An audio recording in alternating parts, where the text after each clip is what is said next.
નવી દિલ્હીના imperial hotel ખાતે એનડીએની મહત્વપૂર્ણ બેઠક યોજાઈ. બેઠકમાં ભાજપના રાષ્ટ્રીય અધ્યક્ષ જેપી નડ્ડા, ગૃહમંત્રી અમિત શાહ, ઉત્તર પ્રદેશના મુખ્યમંત્રી ભજનલાલ શર્મા, બિહારના ઉપમુખ્યમંત્રી સમ્રાટ ચૌધરી સહિતના અનેક અગ્રણીઓ ઉપસ્થિત રહ્યા. આ બેઠકમાં મહારાષ્ટ્ર, છત્તીસગઢ, હરિયાણા અને રાજસ્થાનના મુખ્યમંત્રી અને ઉપમુખ્યમંત્રી પણ ભાગ લેશે. આ બેઠકનું મુખ્ય ઉદ્દેશ્ય આગામી વિધાનસભા ચૂંટણી માટેની વ્યૂહરચના પર ચર્ચા કરવાનું હતું, ખાસ કરીને મહારાષ્ટ્ર અને હરિયાણા જેવા રાજ્યોમાં જ્યાં ચૂંટણી નજીક છે. સાથે જ એનડીએના સહયોગી દળો વચ્ચે સમન્વય વધારવા અને સરકારની સિદ્ધિઓને જનતા સુધી પહોંચાડવા માટેની યોજનાઓ પર પણ ચર્ચા કરવામાં આવી.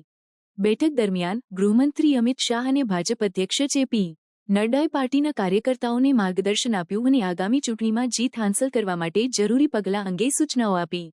તેમણે જણાવ્યું કે સરકારની લોકકલ્યાણકારી યોજનાઓને ઘેર ઘેર પહોંચાડવી અને જનતાના પ્રશ્નોને પ્રાથમિકતા આપવી જરૂરી છે. આ બેઠકમાં એનડીએના સહયોગી દળોના નેતાઓએ પણ પોતાના સૂચનો અને અભિપ્રાયો રજૂ કર્યા, જેથી ગઠબંધન વધુ મજબૂત બને અને આગામી ચૂંટણીમાં સફળતા પ્રાપ્ત કરી શકાય. આમ, એનડીએની આ બેઠક આગામી રાજકીય પડકારોને ધ્યાનમાં રાખીને મહત્વપૂર્ણ માનવામાં આવી રહી છે.